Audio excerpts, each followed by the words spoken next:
ওই জায়গাটা আমাদের এই ডর লাগছে একদিন রাত্রে ওই জায়গাটা আমাদের এই ডর লাগছে এখন রাখা পরিষ্কার হয়েছে রেশন কার্ডের লিগা কষ্ট করে দিতে লাগলো নৌকা দিয়ে নৌকা দিয়ে যখন আবার অটো কত কষ্ট আমরা জঙ্গলের মাঝখানে দাঁড়িয়ে গেল কি মজা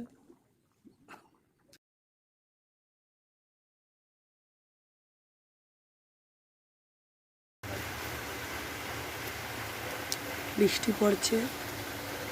গুড মর্নিং সবাইকে কেমন আছো সবাই প্রচুর ঝড়ে বৃষ্টি আমাদের এই আসাম করিমগঞ্জে একদম ফ্লাড হয়ে গেছে এখন পর্যন্ত ফ্লাড কমে আর নন স্টপ শুধু সারাদিন বৃষ্টি ঘর থেকে বেরোনোও যায় না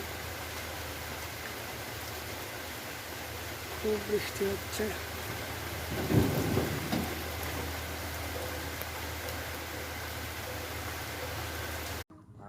দুই মাস বেড়াই দিয়ে এরপরে